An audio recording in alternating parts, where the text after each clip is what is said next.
Hello, xin chào anh em, chào mọi người. Đang nhận cái con bot 2-26. Khách đến là nói là cái khoan nó không bị được quay mũi khi khoan vào tường ấy, thì tôi đã cắm điện nhé.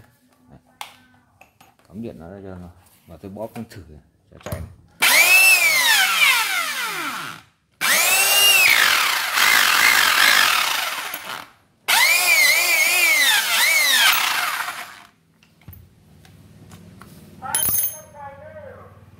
Bây giờ tôi sẽ tháo ra và sửa nó để có thể chia sẻ cho mọi người luôn.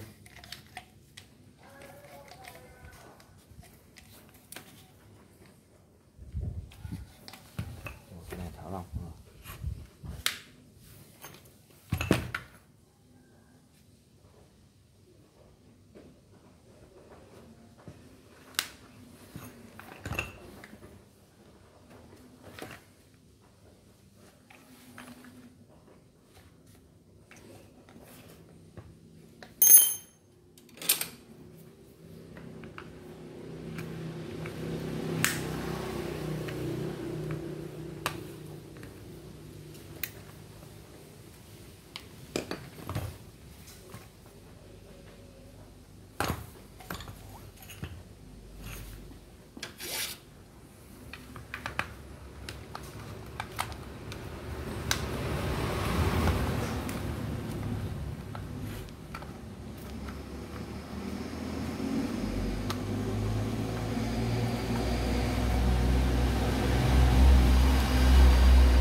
Okay.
Con ốc này rất là khó tháo mọi người.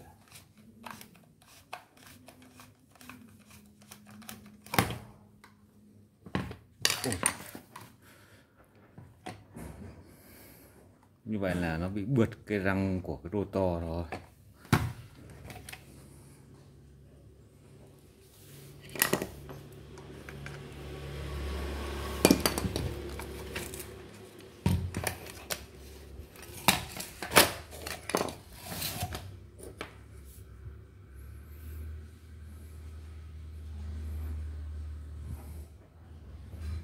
Con này thì hết thuốc chữa rồi, chỉ có thay rô thôi.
con này nó hỏng vừa rotor hỏng và cả răng luôn, bánh răng này luôn.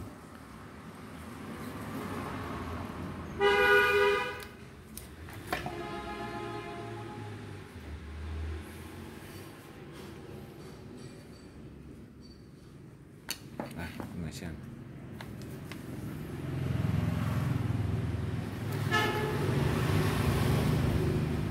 Bây giờ mình chỉ có phải thay rô và thay bánh răng cái là ok ngay thôi.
Kiểm tra xem là bi nó còn tốt không nhá.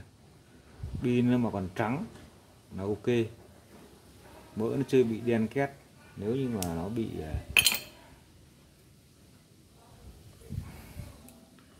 đen rồi thì mọi người nên thay.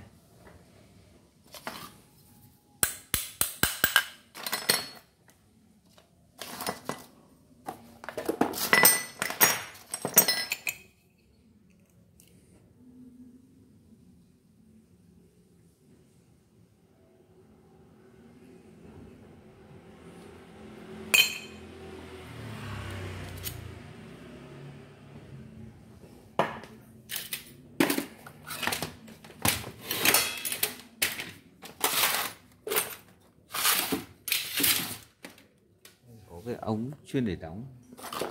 Đấy. Tận dụng nòng khoan này.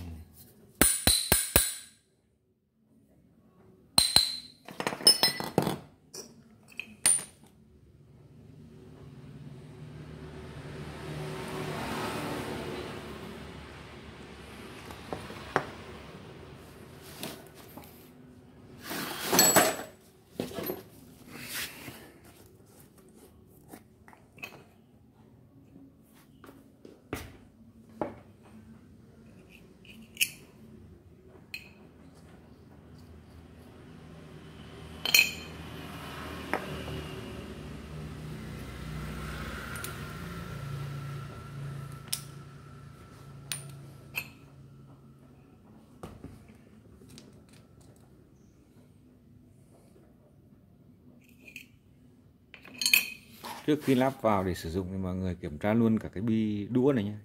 Nhìn nó mặt phẳng, nó bằng, nó không bị méo móp thì mình để nguyên. Đấy. Tiếp đến cái thứ hai là khi mình lắp cái vòng bi trao này vào cái bệ này mà thấy nó có cái hiện tượng dơ, đấy, nó không được cố định, mà con này nó có cái hiện tượng là bị bượt răng,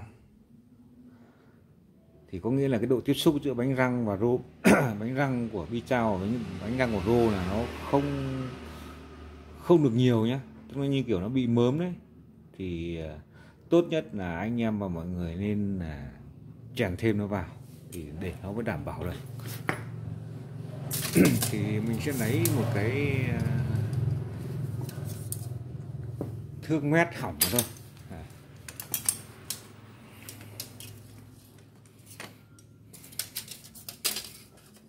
Cắt lên một đoạn thước mét hỏng.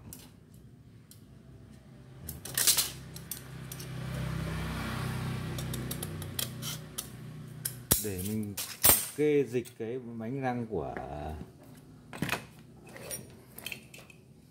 bi trao này lên cho nó không bị dịch xuống dưới.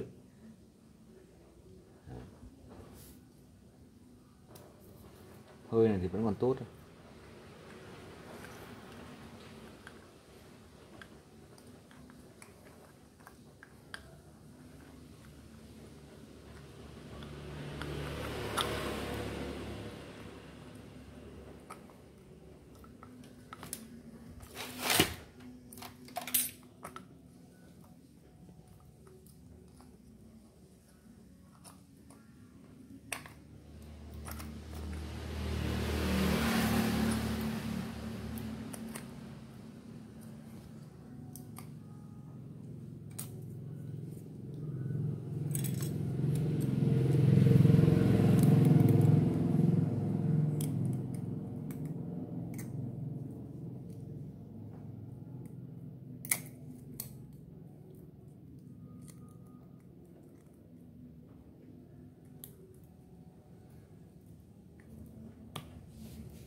Và đồng thời mà các bạn luôn kiểm tra cái bệ đỡ này nữa, xem nó có bị nứt không nha. Ví dụ bệ nó bị nứt này thì nó sẽ bị nả cái răng ra xa. Như con này có hơi một cái hiện tượng nhưng mà nó không đáng kể, bởi vì cả cái bệ nó còn ôm rất là sâu. Thì con này là lý do là dùng ép nực, ép quá.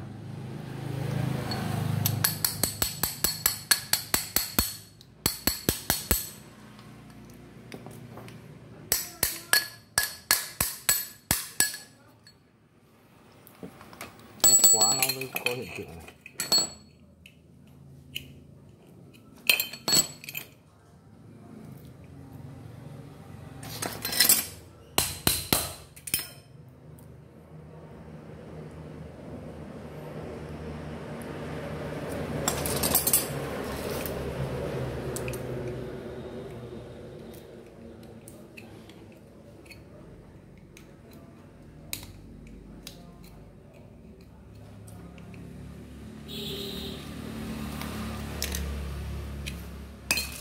Đó, sau đó mà các bạn gài cái chữ U để phá ám này vào.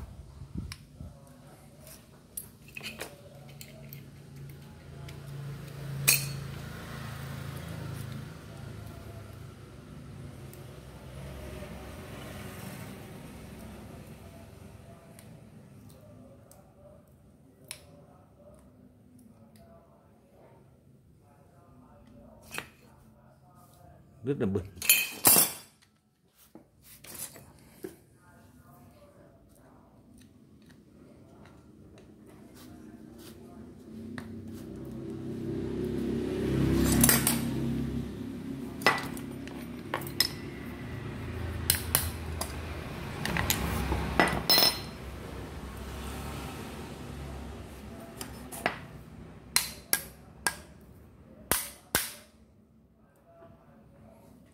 Mình phải đóng rất là đều để cho cái phanh chữ U này nó đè lên được hai cái thành của cái bi này thì nó mới hiệu quả nhá. Đấy.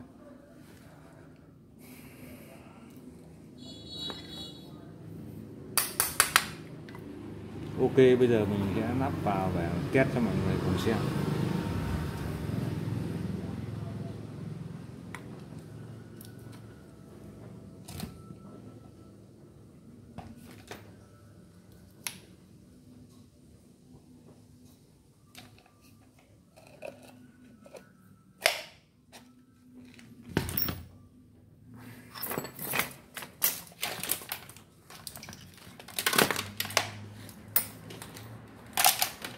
Thưa quá.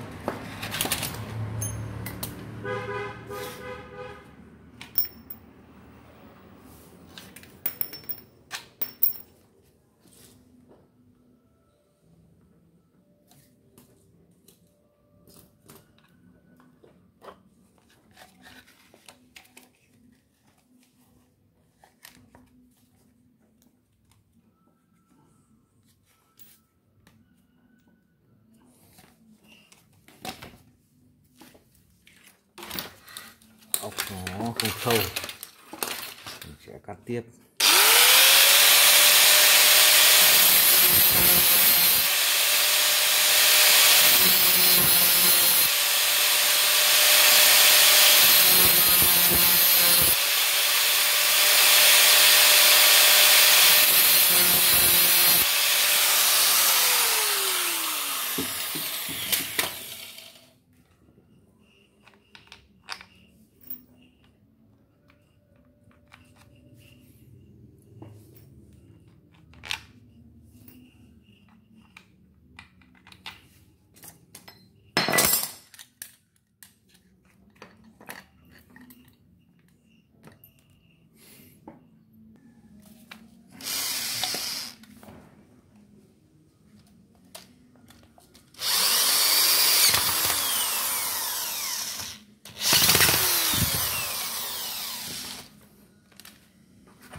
Cái chổi than này thì nó vẫn còn ok nên là mình sẽ không thay, còn dài tới 2/3 đấy mọi người.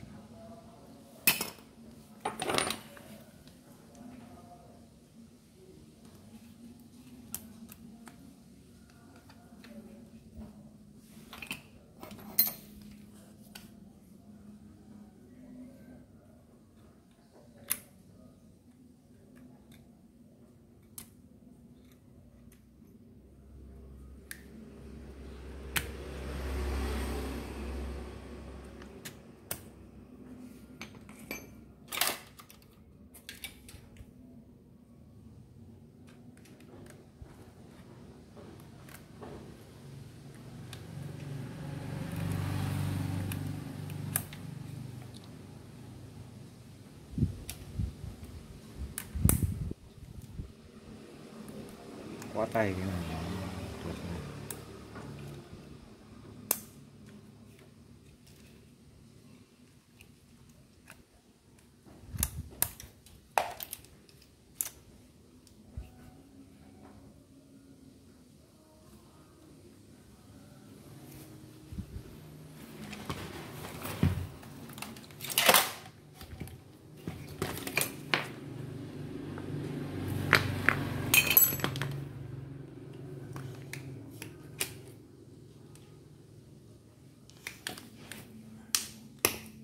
Ốc gì mà ăn được vỏ nhựa chắc ghê.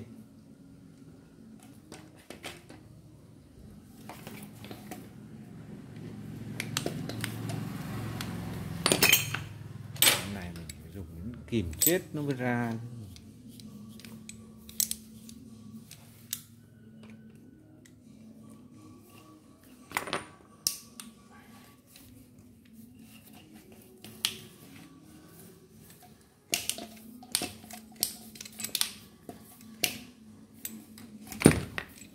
Mọi người thấy nó sợ không?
Dây nó làm vang quá.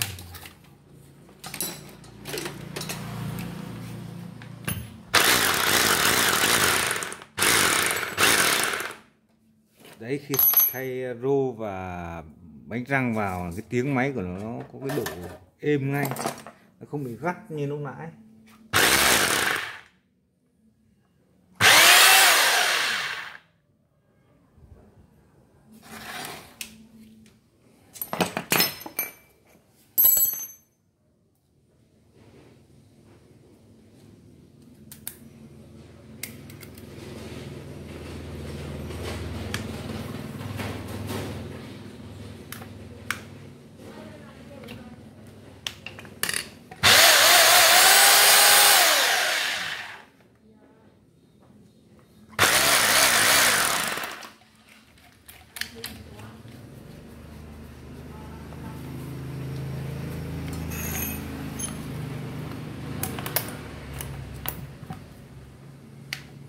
Bởi vì bây giờ nó có tải rồi thì mình sẽ khoan trơn nhé, và mình sẽ dí này.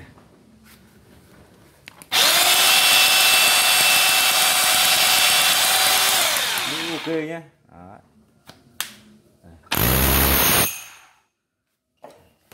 Ok, mình vừa chia sẻ cho mọi người cái khoan nó không quay mũi. Đấy. Trong quá trình chia sẻ thì có cái gì nó